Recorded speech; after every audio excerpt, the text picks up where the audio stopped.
god, this is weird. From the land of conjurers, flying through the internet to your device like a UAP, hauntingly unexplained and downright weird, this is the Witching Hours.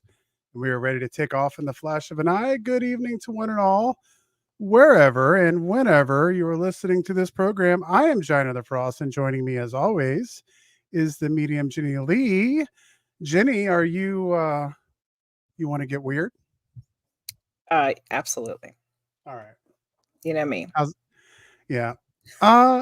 We kind of been in and out this summer, but I think we're kind of on. It looks like we're ready to kind of get on a roll here again. Oh well, yeah. I mean, there was a lot of stuff happening the last couple weeks. Yeah, it's been busy. You know, family and vacations and children's and so.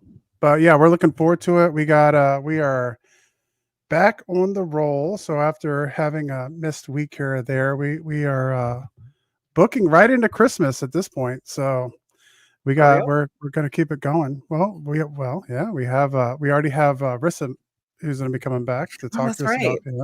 And we got our Halloween episode. We got our Halloween show planned, which is also our anniversary of the Witching Hours. So we are doing all kinds of booking. There is one programming change I do want to mention. We have Ali Cardinale will not be on next Thursday.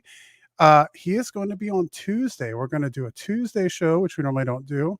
But so what we're going to do is we are going special arrangements for Ali. We are going to switch. Yeah, he does his school's classes on Thursdays. He was double booked. I said, let's just do it on Tuesday. You can do your class on Thursday, and we'll make that work on our end. So we'll be back Tuesday. Yeah. All right. Some other programming notes. We have some other ones to get into. Do you want to get into that now, or do you want to get into that at the end? I won't go into all of it. I'll just say I've come up with my fall schedule of streaming schedule. It's going to be a little different, but not too different. Okay. So that's all I'll keep an eye out for that. Yeah. We'll keep an eye out for that. You ready for some news? Yep.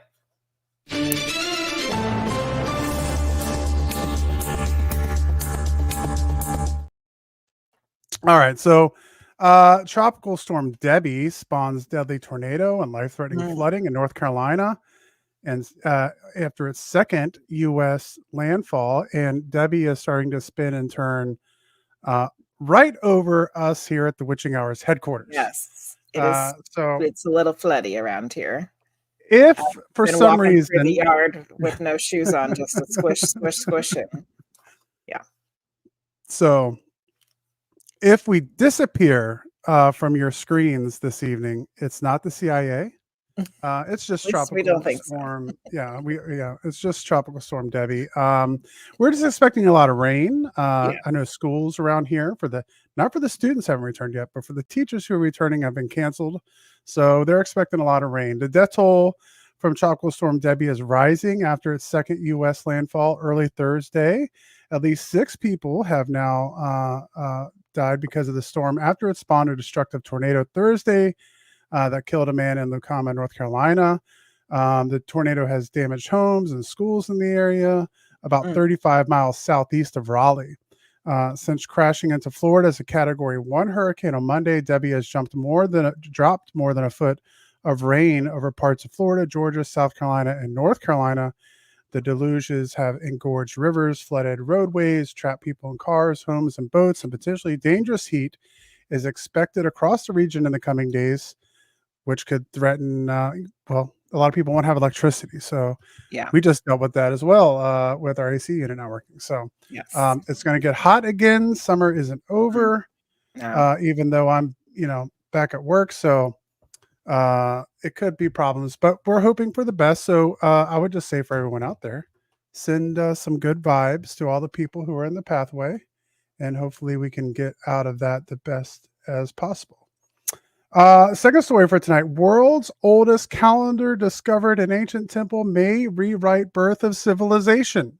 Woo woo. Which is very interesting because we've talked about all this before. We talk about and there was a television show that came on Netflix that talked specifically about this that I watched, it was at least a year ago. And the titles, the news headlines that came out from that were the most dangerous television show ever. Because we're spreading false information about ancient histories. And Graham Hancock, who has been talking about these things since I was a wee lad listening to Art Bell on Coast to Coast AM, has been talking about these things for a long time. And now we have this news article. Researchers have uncovered what might be the world's oldest solar calendar at Göbekli Tepe, a 12,000-year-old archaeological site in southern Turkey. This ancient timekeeping system etched into stone pillars could be more than just a way to track the seasons. It might also serve as a memorial to a catastrophic comet strike that changed the course of human history. Well, that's what Graham Hancock said in his show. That was the conclusion. Göbekli Tepe, often called the world's first temple, has long fascinated archaeologists with its massive stone pillars adorned with intricate carvings. The template dates back to around 10,000 BCE, predating the invention of writing by thousands of years. Its builders are thought to be hunter-gatherers, yet they somehow managed to construct massive stone circles with pillars weighing up to 20 tons. The site's purpose, berries and stuff, Yeah. The site's purpose has long puzzled archaeologists, evidently, but this fresh analysis of these mysterious symbols, published in the journal Time and Mind, suggests an unexpected purpose of sophisticated calendar that tracked both lunar and solar eclipses. It appears the inhabitants of Göbekli Tepe were keen observers of the sky, which is to be expected given their world had been devastated by a comet strike, says Dr. Martin Sweetman from the University of Edinburgh's School of Engineering, who led the research in a media release. The key lies in V-shaped symbols carved into pillars. Let's get Graham Hancock here. What does he got to say about it? One pillar, known as Pillar 43, seems to be particularly significant. Sweetman interprets each V to represent a single day, allowing his team to count a full solar year of 365 days on this pillar alone. I'm just saying, I don't usually get so worked up, but the thing that I think kind of got me on this was they don't mention Graham Hancock anywhere in the story. Yeah. Of course they're not going to. Somebody else will get credit for it, but really he's the one who figured it out already. Or at least he was someone who was trying to perpetuate the information. You know, I don't think Graham Hancock takes necessarily credit for discovering these things, but tries to shine some light on it. Yeah. And to go from 1 year being one of the most, dangerous false information portrayers in the world to now this being backed up by this ain't nothing new, the University of Edinburgh. This is nothing new. What was the scientist guy who got killed for thinking the Earth didn't revolve around the sun didn't revolve around the Earth or whatever it was? Lots of them, Galileo. And, pretty much any scientist who went against the church. Yeah. So anyway, I thought that was interesting. Only because, hey, look, I can be kind of snarky about it, but the information's coming out. I guess, looking at it from that perspective, at least someone in the academic world are willing to take a look at it. Yeah. And that's really, I think anyone who's been kind of following that stuff or read any of Graham Hancock's books has asked, hey, can we get archaeology to check this stuff out? And lo and behold, they find some information. Well, that site just keeps giving more and more goodies, so I'm excited to see what else it. And when they found Göbekli Tepe, now they're just finding older and older sites all throughout Turkey, and I don't know what we're going to find, but I think that's the fun thing, especially when you go back to ancient humans, is we don't know how far we go back. We're always going to find older and older stuff. The likelihood of finding the first is very slim. So chances are we won't ever find the first. So we'll just keep going further and further back. And it's going to be a fun puzzle to put together. Tamil Nadu builds temple for alien god. Says he took permission. He took permission from extraterrestrials before building the temple. In a unique and unprecedented event, a man in Tamil Nadu Where is that? Pronunciation, India, like South Central Asia. Okay. Has built a temple dedicated to an alien god. Logan Than, also known as Siddhar Bakia, claims to have taken permission from aliens before constructing the temple on 3/4 of an acre of land. The statue, set up underground, is worshipped regularly. Logan Than asserts that the aliens were the first deities created by Lord Shiva and possess the power to save the world from disasters. He insists that aliens who resemble humans and exist in male and female forms will not harm but help humanity. I've seen and spoken with aliens. They seek only to do good, Logan then said, emphasizing that people should believe in the existence of aliens. The temple's construction and the worship of an alien deity has sparked curiosity and intrigue in the region, marking a first of its kind religious practice in the country. Very interesting. And that was the news. That was a weird one. That was a weird one at the end. Yeah. Also, I put a picture from that article in the Discord. So if you want to see like a photo that was in the article, you can go over to the Weird News. I try to put any photos from the articles that I peruse and get them in there for you guys to be able to take a look at. Cool. And as always, anyone who's listening or watching, a member of Team Weird, feel free to go through and find those news articles that stumble across your news feed as the week goes along, and we'll put them on the Weird News. You'll save me from coming home from work and diving through the internet every day. So there we go. News you can peruse and use. News you can. This has turned into a Dr. Seuss book now.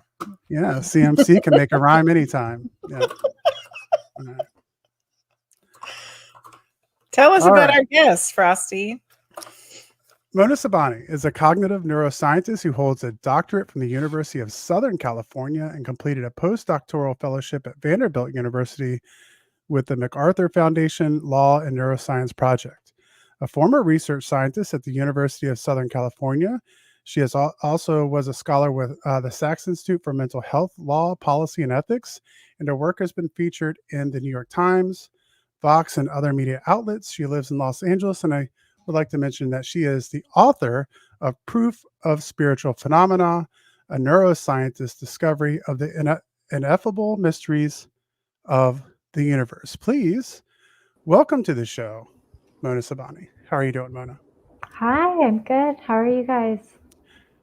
Well, we're doing well. We got to talk a little bit before we went live tonight. So like we said before, if we disappear on you, it's just the seems okay right now. Cable lines and the rain. Yeah, I think we'll be fine. I think we're okay. We have a lot to talk about. We've been really excited about having you on.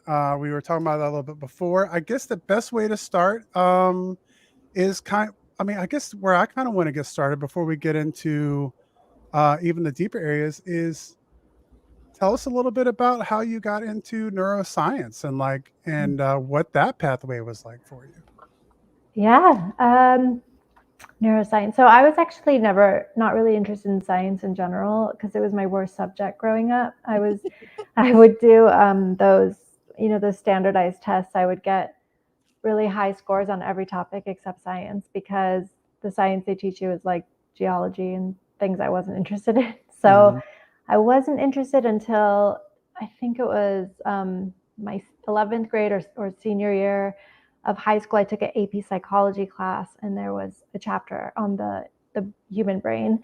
And I already liked the psychology class, but the chapter on the brain really got me. I really liked neuroanatomy and then learning about how each part of the brain correlates to a behavior or a set of behaviors. And it was interesting to me because I always thought human behavior was weird and fascinating. And I thought I was really interested in how human dynamics actually, so relational dynamics between people, like how different people are with different people, right? Like every relationship is so different and brings out a different part of you. So I was really interested in why that is.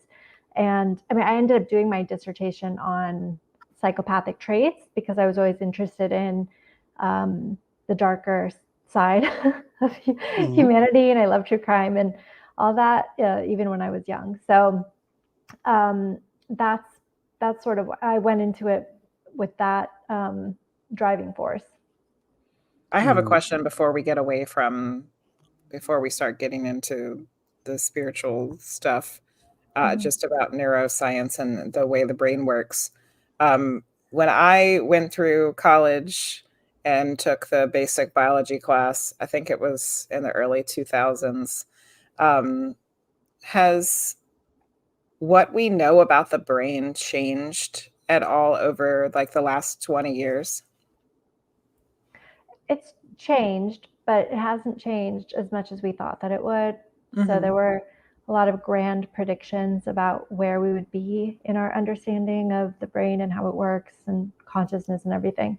And it really hasn't progressed in the way that scientists predicted that it would. So it's like maybe like little things, but nothing big.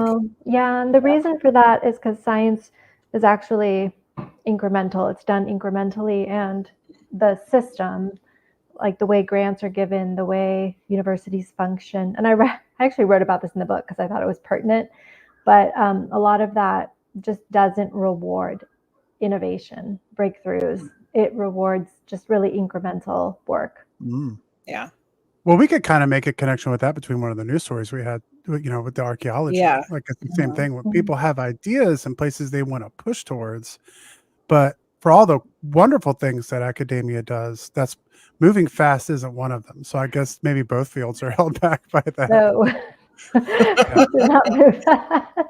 Yeah, and then the money part too. The people that want to do the research have to have funding, and if the people that have the money aren't willing to give it, then and most of the science funding in America comes from the NIH and the NSF, and those they're like where their funds go is driven somewhat by Congress and other things. So there's a lot of things people don't know. So most of science funding comes from there. They're not huge grants to begin with. They're never enough money. I can tell you from experience. And then otherwise it's private foundations or nonprofits. Yeah. There's nonprofits too, but yeah. That's interesting. The government has their hands in everything. Yeah.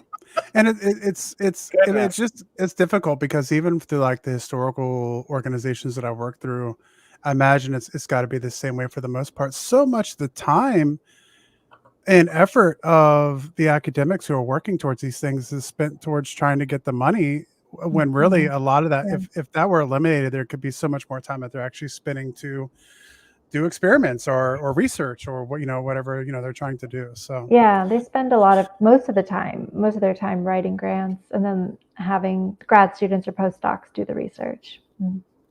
Yeah.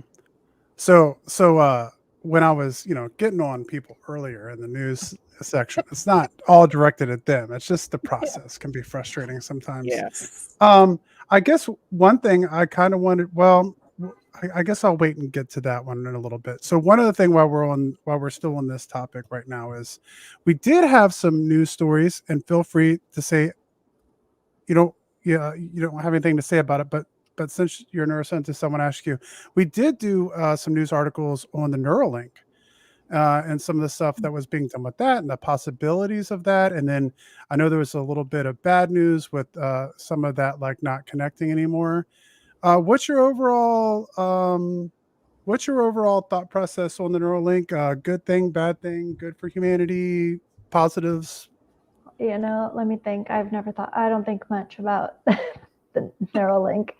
I think that, the field has been going toward, we call them brain-computer interfaces, BCIs. So like it's been moving in that direction for a while because, the initial application was for people who have some sort of disability, like whether a motor disability or something like that. And so for that application, it's it's great. I think it's going to be great. I don't think it's that interesting personally, which is why I don't pay attention to it. But I would never get one. But but some people are very excited about it at the idea. I think when you're a physicalist, I can see why it's exciting because it's providing this digital, invisible way to interact with your environment. But I don't know. I guess I just haven't been interested in that as much as others. I just didn't know the next time I was going to have a neuroscientist to talk to about it. So I thought I had at least asked the question. Yeah, I mean, I'll say this. I mean, Elon, the company's they've moved ahead. They've done a good job of making progress because there has been a lot of work in that field for a while. And I don't know that, again, it's like limited funding, right? Like when you're in university and you're getting government grants, you can only do so much. So in a company space like Neuralink has, like they have the resources to really drive it forward quickly. So I do think that's interesting because then we can more quickly see what is that? What are the applications of this? Is it going to be interesting? Is it going to be harmful? I don't think there's there's a whole area called neuroethics. And I used to sort of be involved in it when I did my postdoc work at Vanderbilt. So I'm aware of it. So there's a lot of questions, a lot of ethical questions around it, about privacy and about data and about private companies inserting this thing into your head. Who owns the data? Where does it go? How long does it last? Who has access to it? And these are all questions that already exist with, like our digital data, but taking it and already with your wearables, right? It's already health data. I think all your data is health data because it is. But so you're just extrapolating. First, it was the internet, then your computer, and now wearables have your biometrics. And then now you're just taking it up another level with the brain, because the brain is hard to access it under normal conditions. So if you did have an implant, it would provide us with a lot of data. So it's I can only imagine. Yeah, the dark side of too technology. Much. Yeah. It was something I actually have been seeing in education. It's so simple now. Like third-party programs make it really easy to log into their sites. You can just use your Google account. I'm sure most people listening have seen it. You go to log into some other, even like Canva or just something like that, and you can just log in using Google.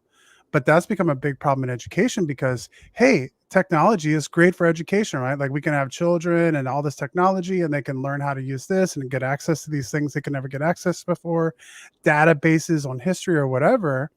But now what we're finding out is that when they log in with their school Google account, they're actually giving that data in the school Google over to those companies. So now schools are saying they can't log into these sites. So there's a lot of murky woods that are going to be traveled with data for sure. And none of it's regulated, and it would be hard to regulate anyway.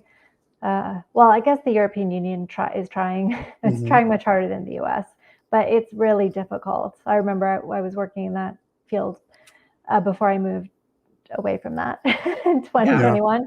And just a lot of really hard questions. Hard questions. It's going to be interesting. All right. I think it was a good segue into why did you move away from that? It's interesting. You're bringing it up. I haven't thought about it in so long. I'm still passionate about it. I still think it's interesting. I was so into that when I was I worked in digital health after I did normal neuroscience, like neuroimaging work. I moved into digital health because, like I mentioned, it was easier to get data off the body, like a large amount of data off the body, and use that to predict health or human performance. So I was doing that at the University of Southern California. I really liked it. Until I didn't anymore. And what happened was, I think it was a number of things, as these situations like tend to have multiple factors going into them. But I was a physicalist. I was super anti-spiritual and anti-religious, partly from my personal life experience and partly because academia and especially mainstream science discourages, or it's stigmatized, I would say, to be spiritual or religious. A lot of scientists are, as I've come to learn. They just don't talk about it that much. We definitely do not talk about it in the workplace. So that was where I started from. And then, but I'm Persian, and which means my parents are from Iran. And so we have a pretty mystical heritage, even though the current government of Iran has tried to wipe that out. So indigenously, we're Zoroastrian, and it's much more mystical than the current religion. So in my family, my grandmother, my aunt, my mom, they all kind of inherited these practices Americans call divination, which is using some sort of medium like tarot cards or tea leaves or coffee grinds to intuit things about people and their past, their present, their future. So my mom used to read coffee grinds. It's like not American coffee, it's Middle Eastern coffee. And people would, come to our family parties and just line up for readings from her. And I never understood what she was even doing. When you grow up with something, you don't pay attention to it really. So I didn't pay attention to it at all. But she started casually or absentmindedly reading for me when we would drink coffee together in graduate school. And then I started taking notes, and my friends started coming over a lot for readings with my mom. And I was like, what is going on? Why are they're like fighting? Your mom sounds pretty cool, Mona. She's a sweetheart. Everyone loves her. So then I just started taking notes, and I noticed that a lot of what she said would come true. Not everything, but a lot of it. And she was more right than she was wrong, is how I started framing it in my head. And it's like if she said something like, be careful not to lose money, or make sure you pay your bills, or you're going to have an opportunity coming your way, I would usually listen to her and pay attention. And so, but that lived in my head in cognitive dissonance, because I couldn't explain it with science. I really didn't even know how to try to explain it with science, so I didn't even bother, and I just kept them separate. And then I had a rough couple of years. I think it started in like 2016-ish, when one of our professors at USC was killed by one of the students. And my mom had, for like 6 weeks in advance, every week that I would go home for coffee, she kept saying, you're going to get bad news. And she never said anything like that before. And she was acting weird. So the whole thing was very strange. And she just kept saying, I just feel like I need to warn you, because I've never seen anything like this before. And I mean, it made sense later why she said that. But she wouldn't tell me exactly what it was, because she didn't want to, worry me in advance, or if it didn't happen. So then when that happened, I called her. I was like, I think I know what you saw. I told her, and she was like, yeah. And then I was freaked out, because up to that point, everything had been, about money or jobs or like little things. And then this was life or death. And so I was freaked out that information existed in the universe beforehand. Yeah. It was scary. And so, but I ignored it because I was busy. I had a new job, the job I mentioned, the digital health one at the time, that was brand new. So I was like so stressed out trying to get a handle on it. I just pushed that away and didn't bother with it until 2 years later. I was in this relationship, and then my mom basically saw every detail of the relationship, embarrassingly, in the coffee. and she kept saying, Did you tell stop looking at the coffee? I was thinking to myself, I was like, I should really stop drinking coffee with her, because she's a little too involved. Well, I'm just going to have water today. Thanks. Yeah. And then anyway, she kept saying it was going to be good, but we broke up. So then I was like, what the hell? What went wrong? I mean, in the end, it did end up being good for me, I think. So I get what she means, but that was the tipping point. So I was already having an existential crisis also, I forgot to mention. So once I started working in that job, I was very stressed out, and I wasn't in grad school anymore. and I wasn't working toward a specific goal. So I felt lost, and I was like, oh no, is this what everyone, like, is this all we do forever until we die? Like, this is not what I thought life was going to be. Yeah. So I was already having an existential crisis when these events happened. So the relationship was like the last, I think of it in my head like it was a stool and there was one leg, which it wouldn't even be standing at that point, but like that was, the stool was kicked out from underneath me, and I just felt despair, and for the first, like really bad despair for the first time, and lost hope, and just was like, I don't really like it here. So no, I get exactly what you're saying there, though. I think a lot of people have I tend to feel like sometimes artists tend to have those thoughts. Like, like people who are like, 'cause I've had those thoughts before about like, there has to be more to it than this, like the going to work every day. And some people thrive in those environments. Like I know lots of people who are just like, I mean, they just find their purpose and like they can just dive into the work. And I've always kind of felt that way too, of like, I don't know, like the things I want to do just aren't that I necessarily like paid too much money to get degrees in. Yeah. Like but anyway. Just the way you worded it, like, I don't like it here. Yeah. Yeah. Priestess of Wonderland said, I felt that, and so did I, because I think I've felt that many times. We have that conversation quite a bit. Yeah. Yeah. I was like, I don't like this. So then it was just a dark time. But once I came a little bit out of the darkness, I thought I wasn't ready to look at myself or my life really. So I instead focused on the coffee readings. And I was like, this is such a weird thing. How does it work? And then I became obsessed with knowing if there is such thing as fate or destiny, if the readings were accurate, or if I had made up the whole thing in my head, as science told me that's what I had done. So I started going, I'm from Los Angeles, and I have a group of girlfriends. We all grew up together, and so they had been to psychics, and I had never been to one. But at that time, they were like, "Well, do you want to go to see this psychic? We know she's really good." And I mean, I was like depressed, so I'm like, sure, whatever, let's go. Even though I didn't really believe, I was so skeptical. I mean, the training was so deep. It's like you can't let yourself believe anything. So I went though, and the lady was mind-blowing. Like I just kept staring at her. She would say things and I was just like, how did you know that?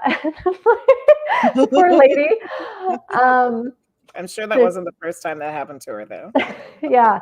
But she blew my mind. Like, and I took notes, and she knew things she couldn't have known, and she knew multiple things. Like I counted, she would know 7 variables on one topic.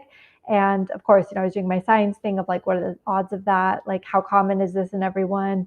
This isn't a common thing to happen to anyone in the first place. Like, anyway, so I was kind of running through that. So I got curious, and my friends and I went a few times over a year, and we would go to the same one and swap notes, and then we'd go to the same one over time, and then go to other ones. And we're like, if they're generic, we should be able to switch these readings. And you turned it into an experiment.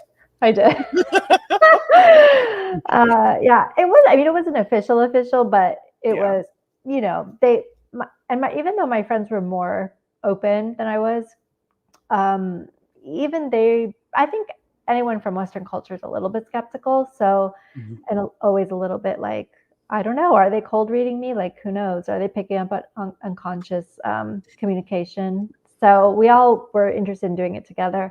But by the end, we were like, no, these readings are specific to each of us, like extremely specific. We can't swap them. And so then I got interested in knowing. And then they would say things, the intuitives would say things like, I feel, something here, or I see, or I'm hearing, or spirit says. And I was like, what is spirit? And where are you hearing it? Like in your ear or in your head?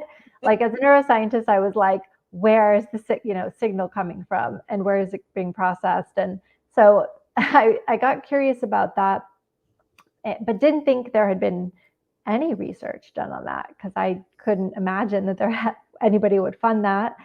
So instead, I decided to do a personal project where I would interview some of these ladies that I had gotten readings from, and then ultimately some of my scientist colleagues, because I started to feel like I was crazy. So I wanted to know where they stood on all this. And the other thing I would say is they also, where the spirituality starts to come in, is every reading that I got, even though there was from multiple intuitives, they would say things like, this is a soul lesson, or this person's a soulmate or part of your soul group, or things like that. We live many lives. And I cannot emphasize how unfamiliar I was with any kind of spirituality. So when they said those things, it went over my head at first, or I maybe jotted them down. And then after going a few times, I started recording them, the sessions, because I was like, oh, I'm getting too emotional. I can't even keep track of what they're saying. We should record these. And I started to get familiar with what they said, but I still didn't understand it. And I would just kind of brush it off because they would just say it as fact. And I was like, that's an assumption. I mean, maybe I don't have the same spiritual framework as you. But it was really, so it's interesting. And it didn't really that part of it didn't really catch my attention until later. I heard this, I wasn't listening to anything spiritual. I was listening to comedians and stuff. So I was listening to Chelsea Handler's podcast, and she happened to have a psychic medium on, Laura Lynn Jackson. And then Laura Lynn Jackson was you know what that's called? That's a synchronicity. Yeah, that was the podcast that changed my life. So it wasn't happened to have. Yeah, it was like literally the podcast that changed the direction I was going in. So that episode was amazing because I was I love Chelsea still. So I was into her. She was a skeptic, and so she had Laura Lynn Jackson on, who described the framework finally. So I had an understanding. Good. Yeah. And she talked about how she had done experiments with neuroscientists and let them record her brain activity. So of course that got my interest. And then they mentioned the book, Many Lives, Many Masters, just saying it was a psychiatrist case study. So I ordered that, not knowing exactly what it was. And then that was the book that changed my life. Because when I started reading that, I was like, what am I reading? This is the weirdest book I've ever read. But he was Yale and Columbia educated psychiatrist, atheist, I think, skeptic. And he just told a good story. And then it matched what the intuitives had told me. So I was like, this is getting weird, but also interesting. So that's when I decided to start reading all the references in his book and reading all his books, and started actually doing, research, like starting to look into it. So I'll take a sip of water. Yes. Yeah, you're fine. Yes. I just recently read the Many Lives, Many Masters not too long ago myself, but I was already into all of this stuff. So to me, it was just kind of like backing up the things that I had already experienced, But when you were talking about that just now, it's like I could see all of, like, you going over that experience of listening to that podcast. It's like these light bulbs just like flashing. Like, I can just see it in your face. Is like I can imagine what was happening to you as you were having this revelation listening to this podcast. And it was so good. I've had some of those revelations myself with things, so I understand. Yeah, there's always a new rabbit hole to dive off into. Yeah. Once you get into this, and it's so interesting because so many we have, we've talked about this a lot on the show. Like, skepticism is good. Mm-hmm. I'm not someone who opposes skeptics who are trying to find the truth on these things, but sometimes it really feels like what's going on in the spiritual movement right now is where science might be 20 to 30 years from now, or I don't know, sooner or later. But there's so many things that match that a scientist or academia can't connect yet, because they, as we talked about before, there's limits on what can happen. But even in quantum physics, there's so many things that's coming out of quantum physics and relativity and stuff like that that are, I mean, you're like, look, man, you're saying there's multiple dimensions, that more than likely, like, all these things exist.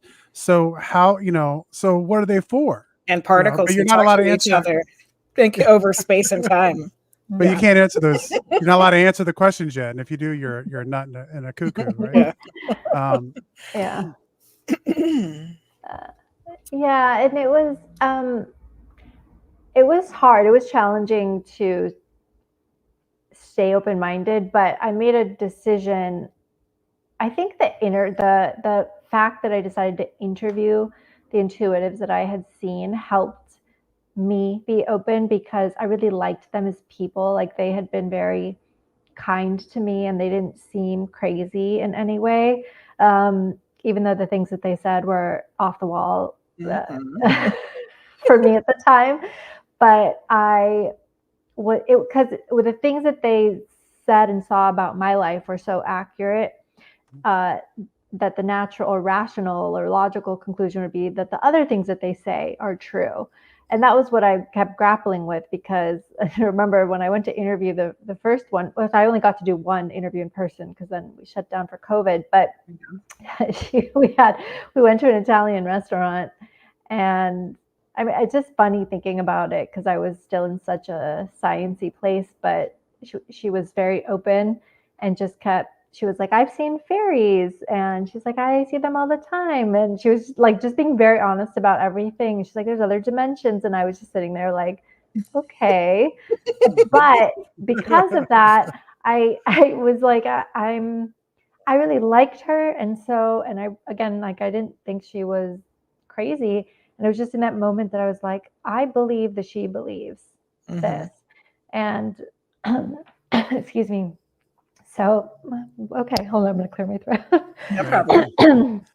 I have like allergies. So I'm like, I believe that she believes it, and I'm going to try to suspend judgment and ask, what if I'm wrong, and just listen. And that served me. It was hard. It was a challenge, but I think it helped because I knew them.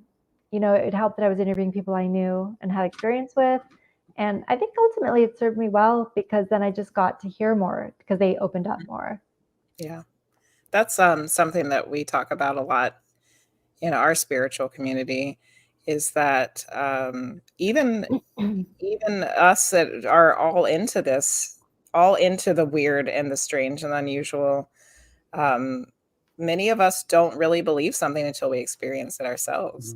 And I think that that's where it really hits home. It's like, you can hear all about it, you can read about it, you can research it, you can look at the data, but until you have that personal experience for something, that's when it's really like, you just can't deny it then.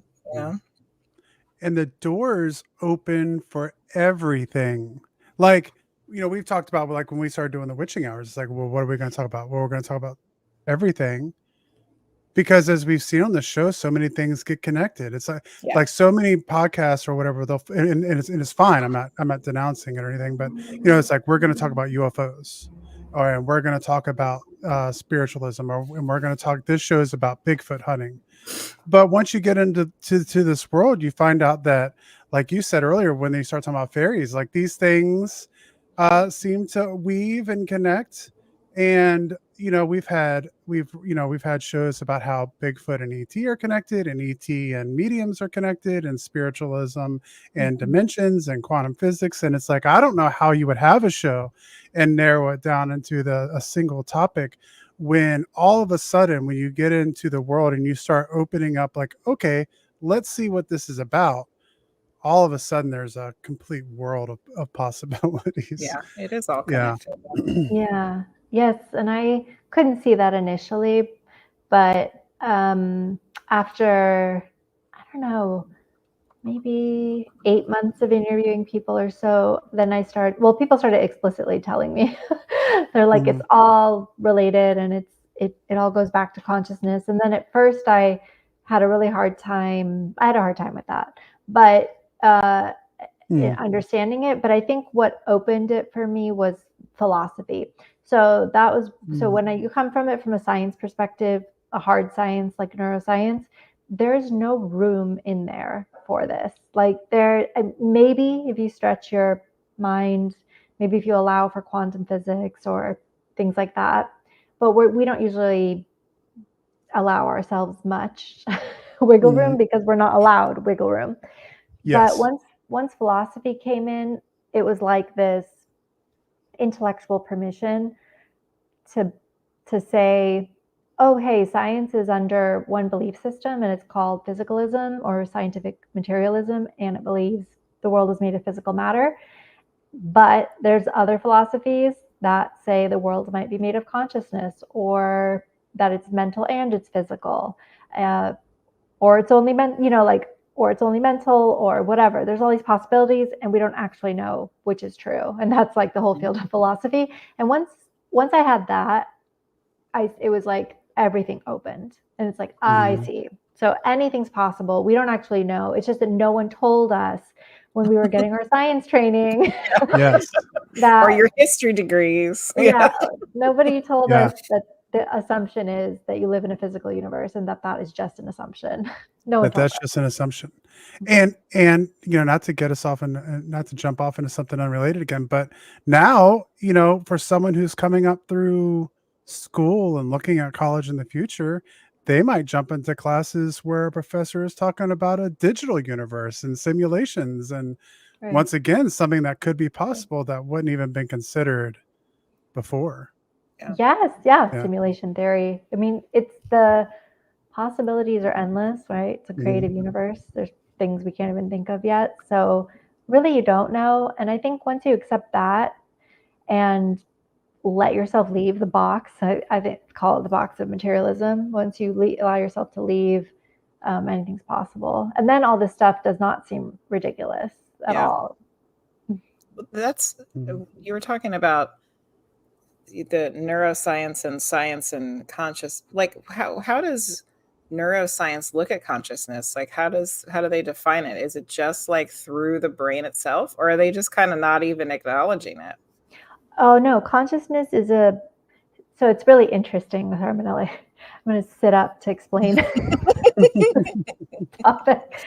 So the field of neuroscience, consciousness is like used to be a really controversial topic in the field. Like if you wanted to study consciousness, you were flushing your career down the toilet. And it was the same with meditation. And the reason is because it's so hard to define consciousness. And but so the way the field got around that is it focused on defining consciousness as your conscious states, but only focusing on basically when you're awake or when you're under anesthesia or asleep, but mostly anesthesia versus being awake. So a lot of the research is in that space, but in the last 5 to 7 years, maybe even the last decade, I could say, because of psychedelics research that's been kicked off, and meditation was an uphill battle. That's finally totally normal and okay to talk about. And then psychedelics had it's working its way in. But those two things, but particularly psychedelics, is changing the conversation around consciousness and neuroscience, and rapidly, because with meditation, you know, you need people who've done it like for 10,000 hours to see differences in their brain, or what I'm, you know, like, and then the differences are subtle, but psychedelics are much faster explosions of consciousness into varying levels. And so, and some of the initial research that was done focused on these mystical or spiritual experiences you can have in a psychedelic state. And so from the beginning, that conversation was brought into the research. And so neuroscience is still trying to snuff that stuff out and ignore it, but it's there, and they can't ignore it forever. So they can't ignore it as much as they used to. I made everyone, and you can feel free to let me know, chat, but I made everyone a little bit upset last week because we had a news article that included the news from I was a little upset. I was very upset. You even got our guest upset. A professor from university in England, if I'm not mistaken, that was talking about how essentially meditation people should start limiting meditation and people shouldn't lead meditations because it could lead to mental health issues. And so that was something that was coming out of the science world on kind of discouraging meditation. It's fake news. Oh, I could comment on that. There's so meditation can, for some people, it's a very small percentage, but it's definitely possible to knock someone into psychosis or some kind of extended altered state. It's rare, but it does happen. And so for those people, there's a foundation called the Cheetah House, and there's that focuses on helping those people.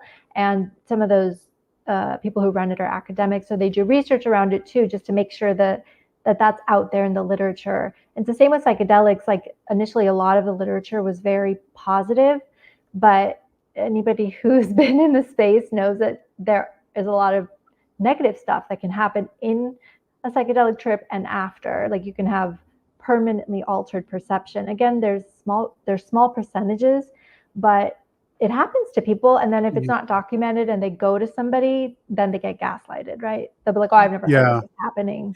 So it's like they're just trying to document it. But I don't think, I mean, recommending that people don't meditate is taking it a little bit far. But I think documenting that it can definitely, any kind of altered state ever can have a negative effect. That's just we were thinking that some of it might be that when you start doing meditation, you have to start facing things about yourself that you didn't want to face before. And for some people that can be very triggering. And if they don't work through it, then that is like a completely altered state where they just can't get through it. That's right. But that's part of meditation, is that you have to face those things so that you can move forward. Yeah. I mean, because I think a lot of people, especially if you're going through issues and you're having, a lot of times you're trying, not just drugs and alcohol, but, you're trying to keep yourself occupied, and you're watching TV and you're going from show to show, and you're just trying to kind of block out the issues that you're having, which can be healthy from time to time. But now all of a sudden, if you're like, I'm going to try this meditation thing, and then all of a sudden you're facing all of those things that maybe you've been hiding from, it could have a serious effect. And we don't have a lot of support in general for people I mean, there's therapists, but the quality. I thought COVID was going to do it, Mona. I thought COVID was going to do it. It was mental health and self-care city. Yeah. And now that I just see it going right out the window. There's just not good. There's not good support, honestly. So, I don't know why it's so hard for us to get it together. Like, there's got to be an answer to this solution. Yeah. But anyway, let's get back to your story. So now that we're kind of going in the chronologically here. So now you've done some interviews with intuitives. You're starting to maybe put some pieces together. Do you start having your own experiences? Yeah. So actually, I didn't put this in the book. I don't know if I've talked about it publicly a lot, but actually, before I went to a psychic with my friends, I used to have precognitive dreams all the time when I was younger. And then in grad school, they stopped, or I convinced myself that they were not happening. I don't know. But so when I was in the first dark night, I had a dream that was precognitive, and it was like exactly what happened the next day. And I was so confused, about it because I hadn't evolved yet at all. I hadn't even had the psychic readings. I was still like, what was that? But I remembered that I used to have these. And so that started coming up, and I was like, oh no, I forgot about this. And then they started to happen a lot. And then I would start just getting things dropping into my head during the day that would then come true. And so that started to happen. I was already meditating, but then I started meditating a lot during this. And then I started doing breath work, and then I started doing psychedelics. And so with each altered state, things just kept increasing. And it is like what you said, where you can read a lot of stuff, and maybe you think you intellectually believe it, but when it starts happening, it's like a whole other thing. You're just, it's not disputable anymore. And at first I just kept denying it. So it was a really challenging space to be in for a while. I don't know how long, maybe 2 years or so, or maybe a year and a half, where I was just like in mental anguish because my ego and identity just could not accept it. But then also I couldn't deny it. So it was like this constant everyday battle in my head of like, no. Yeah. but yes. And I want to understand it, and I want to embrace it, but then no, I'll have to let go of parts of myself. Yeah, you spend all this time and money and effort learning all of this, going to school for this specific thing, and then for it to just kind of be shattered. It's a grieving system, because I had the same thing happen to me. I ended up having to go to college 3 different times to finish my art education degree, and it took so long. And then I was finally there, and I'm like, this is what I spent all that time doing. And for about 4 years, it was okay. And then I was like, I don't want to do this. I don't like it here, I felt the same way. But it was like, I literally grieved it, because I spent all this time in building that identity of myself. And I'm sure it's the same way that you felt, for it to just be like, nope. Not it. Yep. I was like, oh, I'm finally scientist or whatever. Yeah. I was just like, I cannot believe this is happening. I was very angry. Yes. Yeah. I think I was too. Yeah. It's interesting because I kind of had that same experience with history, because it was the opposite for me. Like, I had been into a lot of this stuff even as a child, and then I was always fascinated with history. So I went and did that.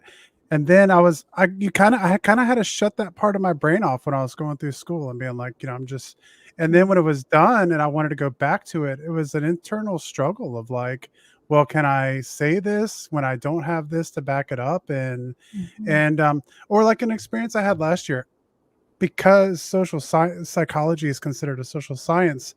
They were just like, hey, you need to teach this. Like, you have to teach this high level college psychology. And I'd never even taken psychology.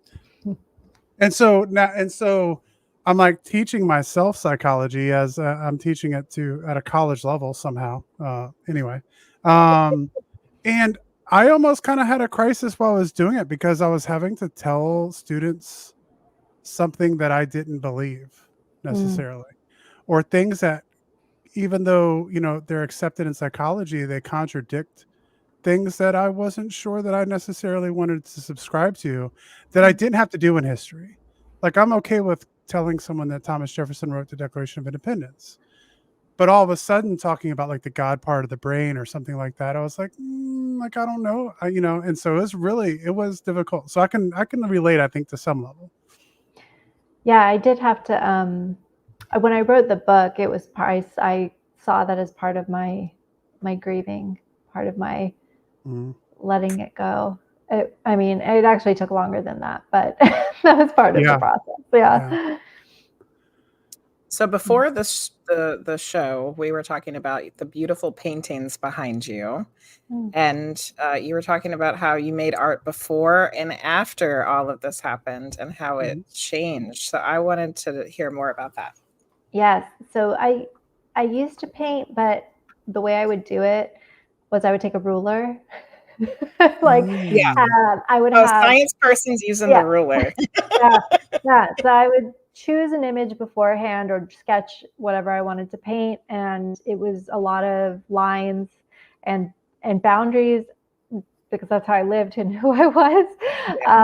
And then I would sketch it and use a ruler, and then I would paint in the lines. And then after all of this happened, and the colors. Yeah, I used to use like blue and gold. Like, it would be light and dark, but they weren't very vibrant colors. And so as soon as this happened, I went to the Blick is like 2 blocks away. So I walked to Blick, and I walked to Blick, and I was like, new colors. I need so many new colors. I need all the colors that I can see now in my head. So, and I was drawn towards like neon colors, but just everything. I just got a bunch of new colors. And then when I came home to paint, I'm like, I just want to see what comes out. And so I just started not even planning and just painting. And it felt so amazing. Like I felt like I was finally free. It was so weird because I didn't even know I was in prison. Yeah. You didn't know you had put yourself in one of those squares you drew? Yeah, exactly. And so then, yeah, I just started painting much more freely. And then I just liked it. That's the other thing. It's funny. I would hang up the art, but I wouldn't even, like love it. Like I would be like, oh, it looks good. Yeah, I did a good job. I accomplished what I intended to accomplish. But then this art now I like love it. Like I love the way it makes me feel, probably because I like the way I felt when I was doing it. So yeah, so it's actually happened with other things in my life too. So I used to think obviously reductionistically and linearly and in words a lot. And then when all of this happened, well, for a while I was in a very confused mental state, but it was like a transition happened where I could suddenly receive and then try to translate concepts and bigger picture. It was basically moving from left brain to right brain and back and forth. And you can see that in my book too. Like some sections are pure science writing and then others are more just flow. But it started to happen like in every aspect of my life, but especially in thinking. I noticed that I just started to think differently, more bigger picture, more conceptual, less reductionistic. That's interesting because we had a story not too long ago in the weird news about people that can't visualize things in their mind, and I didn't even know that was the thing. Right. And so it's kind of got us on a rabbit hole of thinking about how different people think. So to hear you explain that even this experience has changed the way that you think too is really fascinating. Yeah, and you can do that. Like most of us use our left brain more because that's what the culture trains us to do, and most of our work and our tasks and everything is really like that. But you can, increase your right brain engagement by paying attention to symbols, to dreams, to doing intuitive things or paint artistic things, whatever it is, sketching, whatever it is for you. Yeah, by incorporating more of that, you kind of like bring it online more. Yeah, that makes sense. Like it's like a muscle. You're exercising the muscle. Yeah. Yeah. And you really have to, because the left brain likes to be in charge. So it will happily be in charge. Yeah. So it's like, so you really have to actively bring the right brain online. Yeah. That makes sense. I'm always straddling the line. I always got one foot over in this world, and I'm like trying to balance, and I'm afraid to kind of jump off the fence. By the way, that's been one of my new favorite things as a conversation starter. The weirdness is like, so when you think about something, do you picture it in your mind? And like coworkers and stuff are like looking at me like I'm alien, but it's been some good conversations. It was interesting because I'm a very visual thinker. I have like a vivid imagination, and one of my best friends cannot visualize at all. And so I'm always telling her, and I forget, so I'll just tell her, oh, just visualize this. And she'll just look at me like, I can't visualize. That is like you're rubbing it in. So I had a question for you about, okay, so now that time has passed from you having this period of time where you're just really confused about everything, and these things are happening to you, but you don't understand what's happening, that people come in to me to talk to me, and they're kind of in that state where they're starting to find spirituality, but everything is just a mess and they don't understand anything. Do you have any advice for somebody who's in that state now? Oh my gosh, have so much compassion for yourself. Yes. Something I had none of. I think the best, I don't know, I'm a very type A, like, let me get to the end, give me the answer, where's the shortcut kind of person. And this has been so humbling because it's not like that. And I think if you could just, someone could tell you that in advance and you could accept it, it would save you a lot of struggle, that this is not going to go at your pace, and that's okay. And whatever happens is okay. And if you can learn to tell yourself that that's okay and really believe it, it's going to be so much easier. And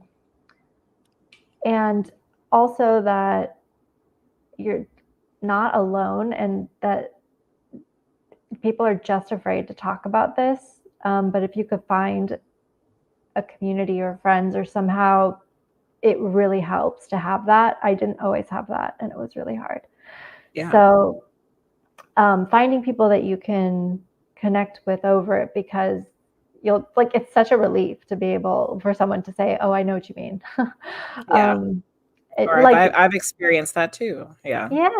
It's validation. And actually that's what happened, is I started acquiring intuitive friends, and then they would start validating these psychic experiences, and then suddenly the mental anguish or challenge in my head quieted down, because you start having this external validation of, like, oh my God, like, they saw the same thing, how it's real. How can that be? Yeah.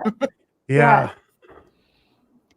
Good. Yeah. I think those are great suggestions for people, for sure. Advice. That's the word I was looking for. Good advice. And I think, I don't know, that's my, I had a personal mantra I ended up acquiring, because it was just so hard, was you just have to make it through today, because I would get so overwhelmed thinking about the future, because it was so uncertain what was happening and where I was going to go. And so I was like, you know what? They say you should live in the present. And I really started to do that, because I was like, thinking about anything else was becoming very stressful. And so I just started to live in the present, and then just tell myself, you just have to make it through today. That's it. You just got to focus on today. Yeah. And that helped a lot. Yes. I had to do that for a different reason. But yeah, it was, what do I have to do today? And that's all I had to worry about. Because Frosty's my husband, and he was in the Army at one point, and he was stationed in Iraq for a year. And I was by myself in the middle of the country, away from family, and that was how I got through that too. It was just like, just let me focus on today, because that's, if I think about he's not going to be home for 10 more months or whatever, it was totally overwhelming. So it is good advice. Just today. Yep. Yeah, so, a community. I think that's great advice, because a community, we have our Team Weird community, and it's because not everyone can be as weird as me and just talk. I mean, even I have to shut off. No, how do you think? Yeah. So, yeah. But it's so much of it is still, even though it's more accepted, so much of it is really still taboo. Like, even, I don't know, I mean, we could go really deep into that, I don't know if we need to, but it's just like telling people, I don't tell everybody that I work with or whatever that I do the witching hours, because you're just going to get people who are going to look at you weird and think you're a crackpot and all those kinds of things. So having that social group to be able to talk about things with, and to have that shared experience with, even if you're at different levels of, like, I think that's really important. Yeah, I would actually, I've been writing a series on the Dark Night, which encompasses this, because I found that it was so hard to explain to people what I was going through. There were no words. And then I was also so tired from everything that was going on internally that I couldn't express. Like, I didn't have the energy to find the words to express to people. And saying I'm in the dark night does not explain anything to anyone. Like they'll just be like, oh, sorry, like, do you need depression meds? Or, you know, and you're like, no, I'm going into the darkness to find light. And they don't know what you mean, you know, like they're like, what are you talking about? And so I mean, in the series I'm writing, I was like, we should just call it the Phoenix era, which is much more hopeful. It doesn't focus on the dark part. It focuses on how eventually you will reemerge as a phoenix. But it's like there is no good language and there's no conceptual understanding in Western culture for it. Like it's a death and a rebirth, and they like there's no concept of that in our culture. That like this is something people go through and that they need support. Really all I needed was some grace, because and like someone to say, my friends and family to say, we understand what you're going through. But it's like they didn't, because how could they? Because they haven't gone through it themselves. So it's fine. People in your life don't have to understand. They just have to give you grace. And but then that's where the community comes in and can be helpful and really vital, because without it, it's really hard. Absolutely. Nobody wants to feel like they're alone. Yeah. One more thing too. Well, and I'm thinking about what I wrote in the series. Another thing is it takes time. So like I was saying, I kept trying to rush to the end, or I would be disappointed that in myself that I, let's say, wasn't being like the new authentic me. I'd be like, okay, I'm like this weirdo now. But that's okay. And like, I would tell myself like to be authentic, be myself around people. But when you're new and your life is old, it's hard it's really hard. You don't think it's going to be hard, but it is. It's really hard to go back and interact with that. There's so much conflict and discord. And then just internally, even if the people around you don't feel like anything's wrong because you're faking it, internally you're like dying. You're like, oh, what's happening?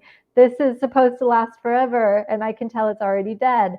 And what do I do? Oh God, like I thought this was over, but now I can see it's just beginning, because there's so many parts of your life that have to change.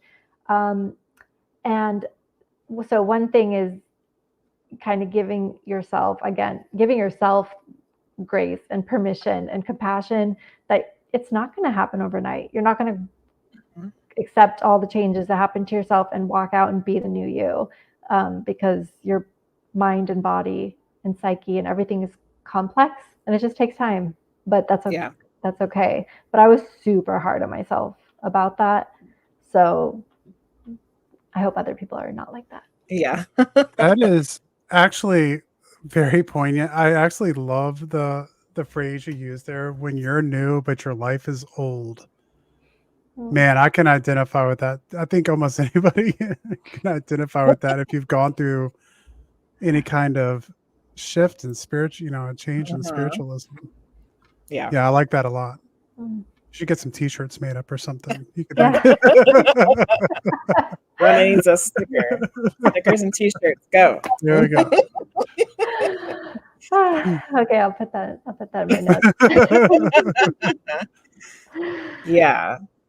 No, because then that it's so true, because then you have to have these conversations with people just about everyday normal stuff, but in your mind you're like thinking about fairies and stuff. Or whatever.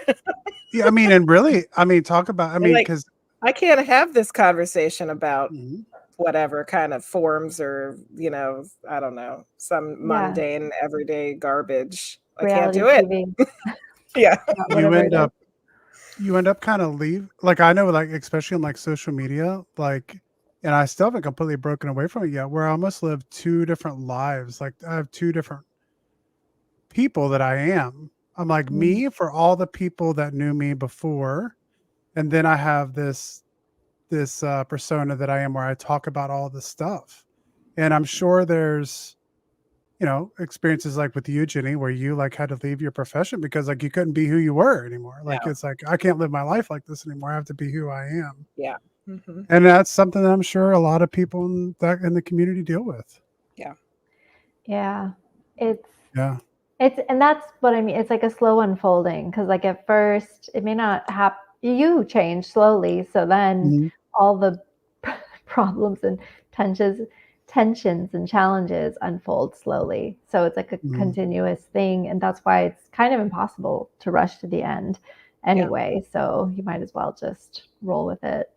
I like what you said too about sometimes you think that you're finally at the end, but then something else happens and you realize that you're not. I think that's really important for people to realize too. Yeah.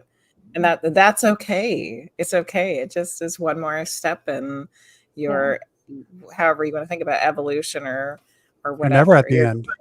Your growth. I know we're always learning. You're never at the end. That never ends. Sorry, people. Yeah. Our learning never ends. That goes back to what we were talking about earlier too. It was like, okay, like I did this, and now I'm gonna go do this for a job, and I'm gonna get the training, or I'm gonna get the degree, and now I've accomplished that. And you get that momentary relief of like, I did it, and you pat yourself on the back a little bit, and you're like, what next? And a lot of times, all that thing that you accomplished was just a stepping stone. It wasn't it. Like you think that it's it. This is the thing, and I'm gonna go do this. And then you realize, like, no, man, that's just a step on the journey. And now I'm going to move off and do something else. And I don't think our society does a good job of explaining that to younglings very much. Of like, and I try to do that as much as I can. Like, look, it's just a process, and you're going to have achievements, and it's going to be a totality of what you accomplish, not like this one singular thing. Yeah. But, I would always tell my seniors when they were graduating that you don't have to pick one thing to do for the rest of your life. I wish someone had told me that. I wish someone had told me that. Oh my gosh, that would have been so relieving and taken so much pressure off. Yeah. We really don't. Although I remember when I was leaving with my PhD, I guess I like doing that. So I interviewed people to see how they ended up in their careers. And I did learn that. I was like, most people ended up far from what their degree was, especially a lot of PhDs. But I think it's true for anyone, because you're so young when you choose your like major, and then shit happens. Things change. Yeah, because we're always changing. So I kind of wanted to circle back to we were talking about, the having to kind of keep things from colleagues and whatnot. But part of your book is that you did end up talking to your fellow scientists, and it sounded like you had found some interesting things out about them that maybe you didn't realize before. Oh my gosh, yeah. So I had one of my dissertation advisors had been on this. It was so interesting because she's a behavioral geneticist and a neuroscientist and a psychologist, and then very old school, but she injured her knee, and then someone recommended Iyengar yoga to her. And so she started going to that, and then had a full-blown like Eastern spirituality. Like she was learning Sanskrit, like she went to India, super spiritual. And so she was one of the ones I interviewed, and then a few of my other colleagues, and they all had stories. It turns out that most of them were more open-minded than I was. So I was just projecting my skepticism on all of them. But they were all, like, because they do teach us in science that if you have an outlier, you don't just throw it away. And if something happens once, then it happened, then your model's wrong. Then you have to update the model. So it's like, we understand that, and it is part of our training. And at the same time, it's just when it comes to social stigma, we're human, So, but they all had stories about weird things that had happened either to them or to people they knew, or, they'd be like, oh, my mom or my aunt was one of those people that always knew what was going to happen. So all of them had stories, and a lot of them were just, they were open about being like, yeah, we don't know. And I think for neuroscience in particular, people who go into neuroscience tend to be more philosophical than the other sciences already, because we're interested in the mind. And so, yeah, one of my colleagues was like, he's like, I didn't even want to do neuroscience. He's like, I wanted to do philosophy, but I just thought a neuroscience PhD would be more practical. So I think they were all well read on spirituality and mindfulness and philosophy, way more so than I was. I was not at all. And so they were pretty open-minded. And then later, I think like a year later, I found actual networks and communities of scientists who had flipped or had experienced emergent phenomena, is what they call it. And one of these was founded in the 70s. It's like literally it's called the Scientific and Medical Network, but it was founded in the 70s. They used to, so cute, mail their little mail, their, what's it called?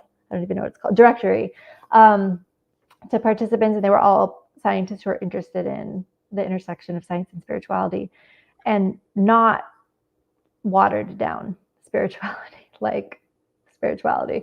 So yeah, I found those groups, and those were, that was like a sigh of relief, of like I could exhale finally once I found those. So it was, they're all pretty, it's just, it's different when you're talking to each other on Zoom, in private, in person, at happy hour, and then when you're in a formal setting, the tone completely shifts. Yeah. So that's what's expected of you in those settings. And there are real repercussions for them. So I mean, I don't work in academia anymore, but if I did, I would probably have to be way more careful, because people talk. And I wrote this in the book, so I guess I could say it. I mean, it's a pretty infantile set of people who end up as professors, extremely emotionally not evolved. So like they are petty, and competitive, and it's like, don't give them a reason to speak badly about you. Lots of fun stories you can get from professors in grad schools about peer reviews and conferences and the pettiness that can happen. I did have I had a political science professor one time who had to go out of town to do some conference or whatever, and he said, I hate them. It's always like so stuffy and everyone's like looking down their nose at you. He's like, so I went to the bar, and like that's where I would just stay. And he's like, I went to this conference and they're at this hotel or whatever, and he goes to the bar and everyone there is like a political science person, and he sits down and he says something to the guy at the bar that's sitting next to him, and he goes like, what are you in town for? And he's like, oh, I hunt Bigfoot. And he was like, I just sat there and talked to that guy like the whole night. Like I never talked to anybody else. Like, oh my goodness. And he's like, I had a moment like that early on where I think I was just thinking about my life, or maybe I was at the crossroads. I mean, I don't know if there was ever really a crossroads, but I liked to think that there was. But I remember thinking, okay, if I go back to my old life, like I imagined being at a dinner party with those conversations, and then I imagined a dinner party with, the new topics and people, and I was like, oh, easy choice, like not the old life. Like I was like, I'm not gonna make it. I'm not gonna make it like it through a long life if that's if that's every weekend. No, I don't like it here. It's going to be much more about, like, I already know I've been down that road. So, okay. Science is all about the data. And I know when you were starting out your research, it sounded like you were kind of shocked to find that there was a lot of data that supports all of this. What were some of the research projects that you found that did have data that supports the spiritual? Yeah, there was the first research I came across, because probably just my entry point was into psychic phenomena. And so it turned out, I thought there had been no research, but there had been so much research. It was over 100 years at, countries all around the world, hundreds of labs, and then prestigious labs like UCLA, Princeton, Duke, and others. And so I heard that alone shocked me. But then I read the studies because I thought, all right, everyone says they're fraudulent or low sample size or whatever, like this. Let me look at the stats. I'll read it myself. And then that's when I realized some of the more recent ones were using some of the same protocols we use in neuroscience and psychology, and like very just identical, like even the same stats analyses. So then I read all those, and then in 2018 there had been a review of meta-analyses, which is just a fancy way of saying they took all the research that was ever done, looked at all the stats together, and wrote a paper to say what's the state of research in I don't know if they called it parapsychology, but that's what it's called. I think it was like mind matter. Maybe they called it mind matter research. And they said, well, if we use the standards from any other science, there is an effect. It's not a very big effect, which I think I write this in the book. Like if it was a big effect, you would expect people to be X-Men. But we know that it's not like that. It is a small effect size that is, for whatever reason, for some people, it could be like that, but those are rare. But it was comparable to, I think I looked up, there was this, they kept, in a lot of papers, they said this effect size, which is basically the size of the effect, how observable it is and how repeatable or whatever. So it was comparable to aspirin's effect size. But that was old. So I went to find some new comparisons in the literature, and I found that it was actually, I wrote in the book, I think it was like comparable to diabetes medicine, to depression meds, and it was actually higher than some of, cholesterol. It was higher than like cholesterol medication effect size, one of the, I forget which brand or whatever. And so then when I read that, I'm like, what? This is crazy. Like basically, if it was a clinical study or, if it was under clinical review, there would be no doubt that people take cholesterol medicine. Yes. And there's, people take these medications with lower effect sizes at great risk because they need it, and that's accepted. So the only reason it's not is because there's no mechanism. There's no acceptable mechanism to physicalism to understand or explain it, which is really weird because there's a lot of other research that we don't have explanations for or mechanisms for, but it's just a stigma thing. So after I read that, I was like, that settled that for me. I was like, okay, it's real. I was just like, now I have the science, and that's all I needed. And then before I read the recent studies, I had looked at the U.S. government's I guess they had funded some of that research. And that looked good, although that was older. So that was like the protocols were obviously not digital or randomized the way they are now. So so I was like, crazy. Yeah, there's really good there's good research for this. That settled that for me. And people still debate it, or I mean, I don't debate it because I didn't do the research. I don't care to. Like they can just go read the paper themselves. Yeah. But they'll still question it, and I'm like, I don't know. If you're I'm a normally trained scientist. Like if you read that paper, your only objection can be that you don't want to believe it. Yeah. You're choosing not to believe it. Yeah. Yes. Or you can also choose to believe that cholesterol medicine doesn't work too. Yeah.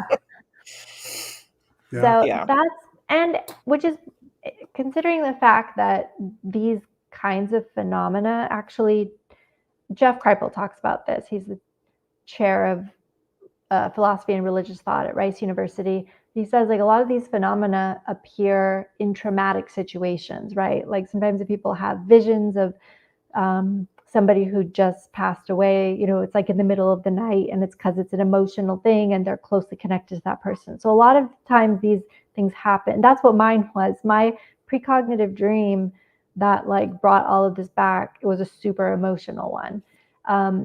So the fact that you can even replicate them in a lab at all is already remarkable, which means if you take it out of the lab, the effect size is probably much higher because you're taking it to a real world situation where it's an emotional connection, some sort of traumatic event.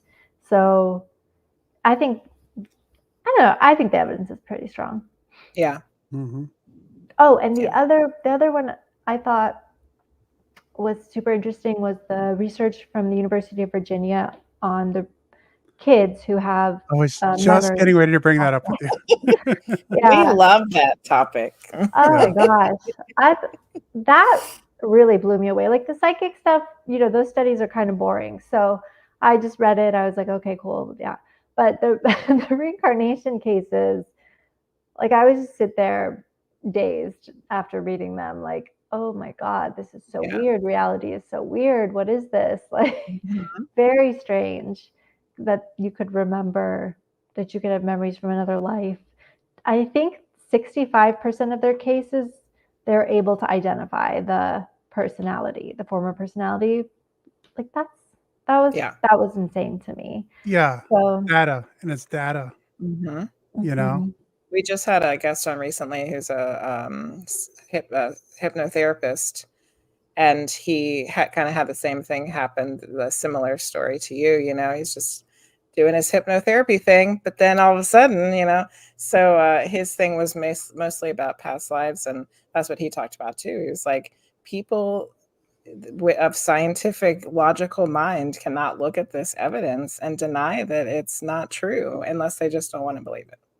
Yeah. It's weird.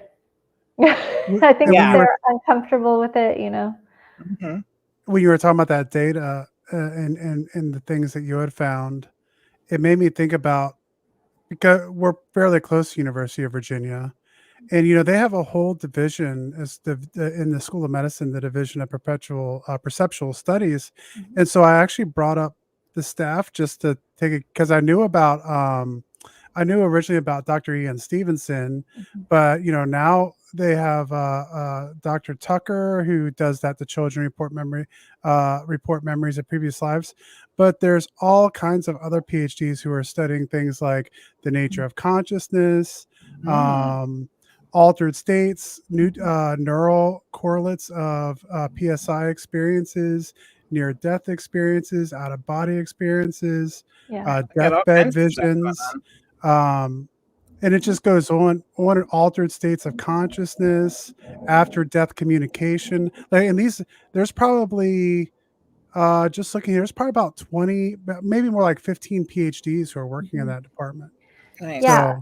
So Jeff Kripal connected me with he's the one who connected me with a bunch of scientists. That's how I found those groups of scientists who are into science and spirituality. And so the Ed Kelly, I don't know if he's still on the site. He used to run that division. I think he's a neuroscientist. Yeah, he's here. Yep, he's still there. Yeah. So Ed Kelly and Jeff Kripal and a bunch of other people whose names I can't remember right now. They did out of Esalen, the Esalen Institute in Big Sur. Are you guys familiar with it? Okay, with what? The Esalen Institute. Nope. Okay, so I'm not.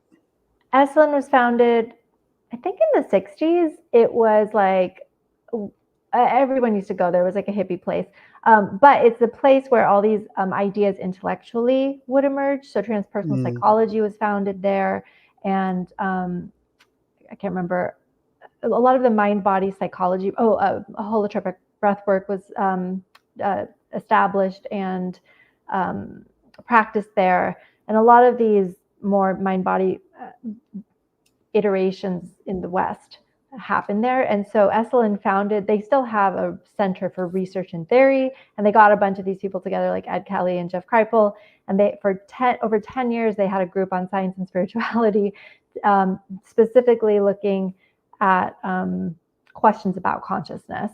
And they ended up writing 3 enormous books that are very academic. So I don't necessarily recommend them unless you want a really academic book.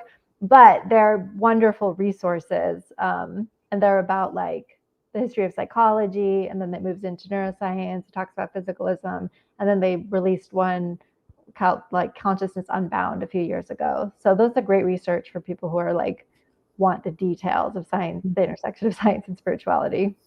That's cool. Mm. Yeah, right in our backyard. Go figure. Yeah, not too far from us. Yeah. It it's also interesting too, because we're talking about the science, the intersection between science and spirituality. And one of the things that I talk about quite often, but connects with this too, is the idea that